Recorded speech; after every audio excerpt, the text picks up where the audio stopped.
2010లో మన్మోహన్ సింగ్ గారు శ్రీమతి సోనియా గాంధీ గారు యూపీఏ చైర్పర్సన్గా ఉన్నప్పుడు ఒక ప్రయత్నం చేసిండ్రు, సమాచార సేకరణ చేసిండ్రు. కానీ ఆ వివరాలు పూర్తిగా ప్రజలకు అందుబాటులోకి రాలేదు, ప్రభుత్వం ఆమోదించలేదు. నరేంద్ర మోడీ గారు ప్రధానమంత్రిగా బాధ్యత చేపట్టిన తర్వాత ఆ నివేదికను కాలగర్భంలో కలిపేసిండ్రు. ఈ 11 సంవత్సరాలు వారు ఎలాంటి ప్రయత్నం చేయలేదు.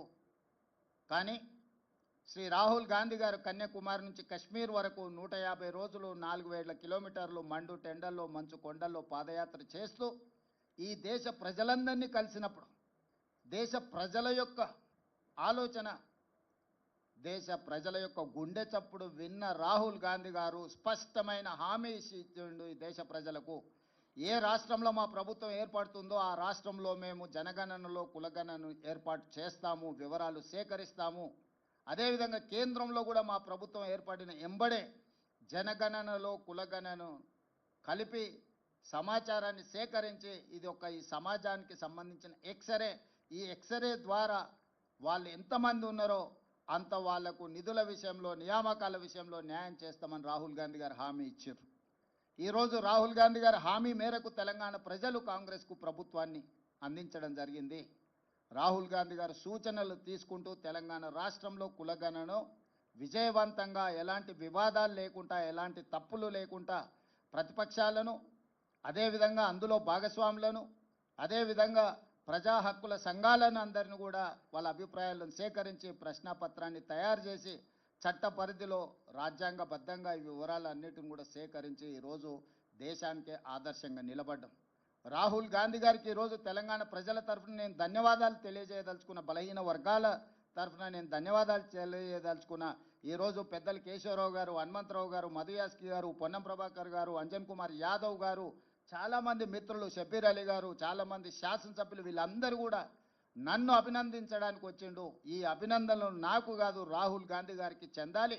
వారి ఆలోచనను, వారి సూచనలను తీసుకొని తెలంగాణ రాష్ట్ర ప్రభుత్వం ఈ కులగణను చేపట్టడం జరిగింది. స్పష్టంగా, పారదర్శకంగా, అత్యంత భద్రంగా ఈ వ్యవహారాన్ని మొత్తం ప్రభుత్వం ఒక ప్రతిష్టాత్మకంగా తీసుకొని అమలు చేయడం జరిగింది. ఇందులో మంత్రివర్గ ఉపసంఘం group of ministers Uttam Kumar Reddy గారు, బట్టి విక్రమార్క గారు, సీతక్క గారు, అదేవిధంగా శ్రీధర్ బాబు గారు, పొన్నం ప్రభాకర్ గారు అందరూ కూడా ఇందులో అధికారులతోని చీఫ్ సెక్రటరీ నుంచి ఎన్యూమరేటర్ల వరకు దాదాపుగా 150,000 మంది భాగస్వాములు అయ్యి దాదాపుగా 90 రోజులు నిరంతరం పనిచేసి ఈ విజయవంతంగా ఈ నివేదికను తయారు చేయడం జరిగింది. ఆ తర్వాత అసెంబ్లీలో తీర్మానం చేసినాం, 2 తీర్మానాలు చేసినాం. ఒకటి, జనగణనలో కులగణన కేంద్ర ప్రభుత్వం తక్షణమే చేపట్టాలి. అదేవిధంగా బీసీ రిజర్వేషన్లను 50% పరిధిలో నియంత్రించడం కాదు, ఈ 50% పరిధిని దాటి రిజర్వేషన్లు పెంచాలి. అందులో 42% బీసీలకు రిజర్వేషన్లు ఇవ్వాలి అని మేము శాసనసభలో తీర్మానం చేసి కేంద్ర ప్రభుత్వానికి పంపించినాం. కుల సంఘాల మద్దతు జంతర్ మంతర్లో కేంద్ర ప్రభుత్వం మీద పార్లమెంట్ జరిగేటప్పుడు ఒత్తిడి తీసుకురావడానికి రోజంతా ధర్నా చేసినాం. జాతీయ స్థాయిలో ఉన్న రాజకీయ పార్టీలు దాదాపుగా 16 పార్టీలకు సంబంధించిన ప్రతినిధులు ఆ నిరసన కార్యక్రమంలో పాల్గొని సంపూర్ణంగా మాకు మద్దతు ఇవ్వడం జరిగింది. ఈరోజు ఈ ఒత్తిడి మేరకు కేంద్ర ప్రభుత్వం నరేంద్ర మోడీ గారు నిన్న జనగణనలో కులగణనను చేర్చుతామని నిర్ణయించారు. ఈ నిర్ణయాన్ని స్వాగతిస్తున్నాము. ఇక్కడ రాజకీయాలకు తావు లేకుండా కేంద్ర ప్రభుత్వాన్ని అభినందిస్తున్నాము. అయితే ఇది అమలు చేసే క్రమంలో తీసుకోవాల్సిన జాగ్రత్తలు, నిర్ణయించాల్సిన సమయం అనేది అత్యంత కీలకము. ఈరోజు ప్రధానమంత్రి గారిని నేను అడుగుతున్నా, మీరు ఎప్పుడు మొదలు పెడుతున్నారు, ఎప్పటిలోగా జనగణన కులగణన చేర్చి పూర్తి చేస్తారో మీరు తేదీలను నిర్ణయించండి.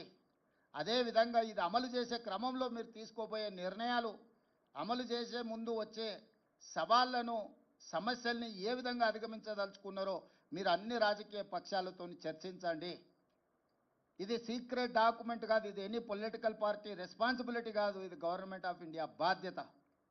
కేంద్ర ప్రభుత్వం ఒక నిర్ణయం తీసుకొని ఒక విధానాన్ని తెచ్చినప్పుడు అన్ని రాజకీయ పార్టీలతోనే పార్లమెంటరీ వ్యవస్థలో భాగస్వాములైన ప్రతి ఒక్కరితో చర్చించి వాళ్ళ సూచనలు తీసుకోవాలి. అందుకే నరేంద్ర మోడీ గారికి సూచన చేస్తున్న, గ్రూప్ ఆఫ్ మినిస్టర్స్తో ఒక కమిటీ వేయండి, ఆఫీసర్లతో కూడుకున్న ఇంకొక ఎక్స్పర్ట్స్ కమిటీని వేయండి.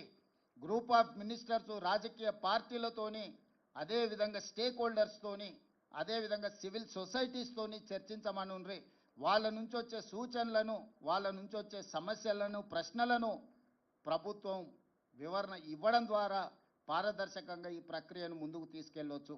ఇదే కాకుండా ఈ అధికారులు వివిధ రాష్ట్రాలలో గతంలో జరిగిన అనుభవాలను వాళ్ళు తిరిగి తెలుసుకోవాలి, అక్కడి నుంచి సమాచారాన్ని సేకరించాలి. తద్వారా ఈ గొప్ప కార్యక్రమము ఎలాంటి వివాదాలకు తావు లేకుండా పూర్తి చేయడానికి అవకాశం ఉంటుంది. కాబట్టి మీరు అధికారులతో కూడా కమిటీని నిర్ణయించి ఇప్పుడు మీరు తీసుకోబోయే చేపట్టబోయే జనగణనలో కులగణన విధి విధానాలు ఏందో నిర్ణయించండి. విధి విధానాలను కూడా పబ్లిక్ డొమైన్లో పెట్టండి. ప్రజల నుంచి సూచనలు తీసుకోండి. మేము సమాచార సేకరణ చేసినప్పుడు 57 ప్రశ్నలను ప్రజల నుంచి అడిగి ప్రశ్నాపత్రాలను తయారు చేసి ఆ ప్రశ్నాపత్రాలను కూడా మేము ప్రజల ముందు పెట్టినాం. మేము ఏమేమి సమాచారాన్ని సేకరించబోతున్నాం, ఈ సమాచారాన్ని మీ దగ్గరకు వచ్చినప్పుడు మీరు అందరికి ఇవ్వండి అని చెప్పి ఇట్లా 8 పేజీల 57 ప్రశ్నాపత్రాలు తయారు చేసి ఈ ప్రశ్నలకు సంబంధించిన సమాచారాన్ని సేకరించిన సమాచారాన్ని చాలా గోప్యంగా భద్రపరిచినము.